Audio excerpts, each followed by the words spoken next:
Okay, this is the second video for 5.2, so you should have watched one video already or gotten that first chunk of notes, and this is the end of 5.2. So it's the last couple things that we're going to look at to integrating with natural logs, and we're also going to look at definite integrals in this video.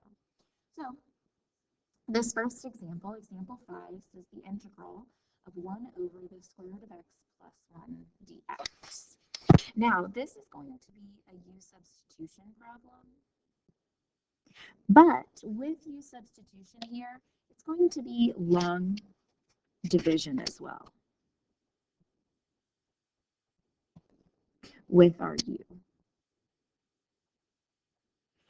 So what happens, usually our u is our inner function or our most complicated function.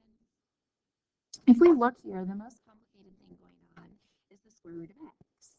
If we make that our u, we'd have to rewrite that as x to the 1/2 power.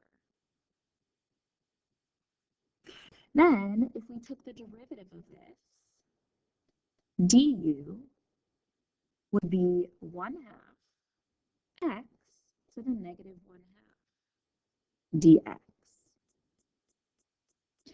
which we do not have. And this looks terrible. I would say eek. Like, that's just disgusting.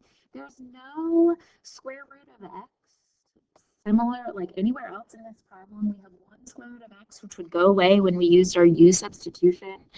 And this would just make a nightmare. How do I get that in? Whenever you get to a place where your u substitution gives you something like that, you're going to use the u's in a different way. And this is another way that we can use u substitution. So if we go here and we take this equation, u equals the square root of x, and we say that u squared equals x, because if we square both sides, the square root would go away, and then we'd have u squared. Then, if we take the derivative from here, the derivative of u squared would be 2u du, and the derivative of x is just 1 dx. So we can kind of do our u substitution backwards. So instead of dx, I'm going to write 2u du. In my integral, I'm going to have 1 over u itself is still the square root of x. So this will still become u plus 1.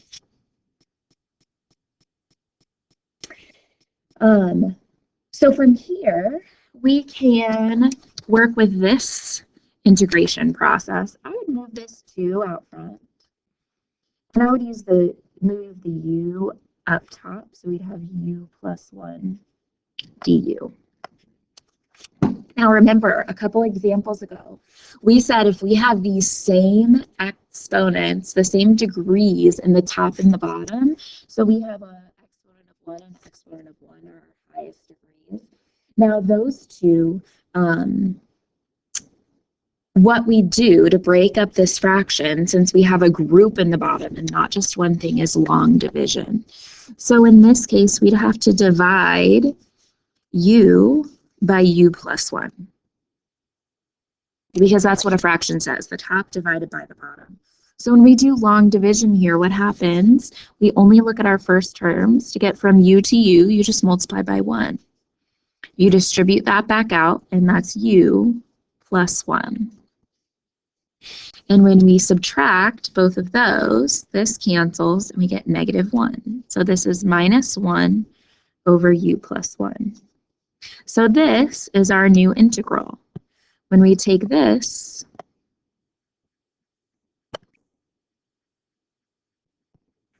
our integral, we still have a 2 out front, but u over u plus 1 becomes 1 minus 1 over u plus 1 du. And then like we did in the other long division problem, we split it up where we're going to be using a different rule. So this is 2 times the integral of 1 du and minus Make sure that 2 goes to everything, or just put brackets is fine. The integral of 1 over u plus 1 du. When I integrate these, so I would have 2 times the integral of 1 is just u, minus the integral of 1 over u plus 1. Well, 1 is the derivative of u plus 1. So that means that this is the ln of the absolute value of u plus 1 plus c. And then I am going to do a couple things. One, I have to put my u back in. So I need to go back and look up at all this work. This is my u equation. U is the square root of x. So I'm going to have 2 times, instead of u, we have the square root of x, minus the ln, the absolute value, square root of x, plus 1, plus c. And then we can distribute the c to square root of x minus 2 ln times the absolute value of square root of x plus 1. Now 2 times c, you can write 2c, but that does not change it from being some constant that we add at the end. So this is still just some number. It's just times 2 now. It's maybe 16 instead of 8, but it's still just some number. So you can actually just write that, continue to write that as plus c. You do not actually have to change that to 2 times c. It's kind of like a basket. You can throw all your extra numbers in. Then let's look at one last indefinite example before we look at definite integrals. So this is the tangent. Example 6 is the integral of tangent of x. If we look at our derivative list, we have a derivative of tangent, but we can only work that backwards. The derivative of tangent of x is secant squared x. We can only integrate secant squared to get tangent right now. These are the only rules we have. So when we have tangent of x dx, what we need to do is use something else. So we need to use trig identities. So tangent is the same thing as sine of x over the cosine of x dx. This is using a trig identity. Then what you can do, usually use the trig on the bottom, and we'll use u substitution. So we'll have u equal cosine of x. Du would be negative sine of x dx. We have dx, we have sine. We just don't have a negative, so we need to put a negative in, take a negative out. So we have negative the integral du 1 over u. When we integrate, we have negative ln, the absolute value of u, plus c, and then negative absolute value plus c. Our u is the cosine of x, so that's what we put in here, cosine of x. That's your answer to that problem. So the process is a lot shorter, but you need to know those couple things about trig functions. Okay. Then the last thing that we're going to look at in this section are definite integrals. Remember, definite integrals is the same thing as finding area. So if the problem asks you to find area, that just means that you're finding the definite integral. So you're going to have an integral with numbers on it. So let's look at an example. We have the integral from 0 to 3 of x over x squared plus 1 dx. Now, if we use u substitution, u is x squared plus 1. So du would be 2x dx. We need a 2, put a 1/2. Now be careful here. With your units, you either need to change them to u numbers or do not use an equal sign. This would be the integral of 2x dx makes du.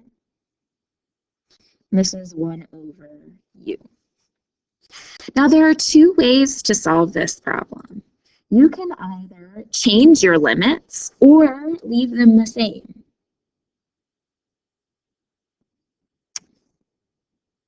I'm going to show you both ways, and then you can decide which way you would prefer to solve the problem. It doesn't generally matter. Every once in a while, it's easier one way or the other, and you'll see the problems that come up that would be easier, but it really will give you the same answer. So if you change your limits, that means that you're going to take this 1/2 integral 1 over u du. You're going to change those numbers using your u equation. So we're going to use x squared plus 1, and we plug in 3. So we have 3 squared plus 1 and 0 squared plus 1. So this is 10 and 1. So this would be 1 to 10. Then when we integrate this is going to be 1/2 times the ln, the absolute value of u, from 1 to 10. And then we plug those in. 1/2 ln of the absolute value of 10 minus 1/2 ln of the absolute value of 1. Now something about simplifying logarithms, since these are definite, we don't have a plus c. And remember, the ln in the logarithm of 1 is 0. So this is 0 times 1/2, which is just 0. So our answer is really just 1/2 ln. 10 is positive, so it's just ln of 10. We don't need the absolute values. Since it's just one number, we don't even need parentheses. Or you can put it into your calculator and get the decimal, 1.151. Either one of these could be seen on a multiple choice. Sometimes they do a calculator, put in a decimal, but they could have a non-calculator portion and leave it as 1/2 ln of 10. That is technically a number. Now, if you don't change your limits, you have to be careful and do not write your integral with any limits on it. Do not mix your u's and x's. So when we go here, we're going to go ahead and integrate to 1/2 times the ln of the absolute value of u. We're going to put x's back in. So we're going to put x squared plus 1 back in. Then, once we've done that, we can say our limits for that are original numbers, 0 and 3. 0 and 3. So this would be, when we plug those in, 1/2 times the ln, the absolute value, 3 squared plus 1, minus 1/2 the ln, absolute value of 0 squared plus 1.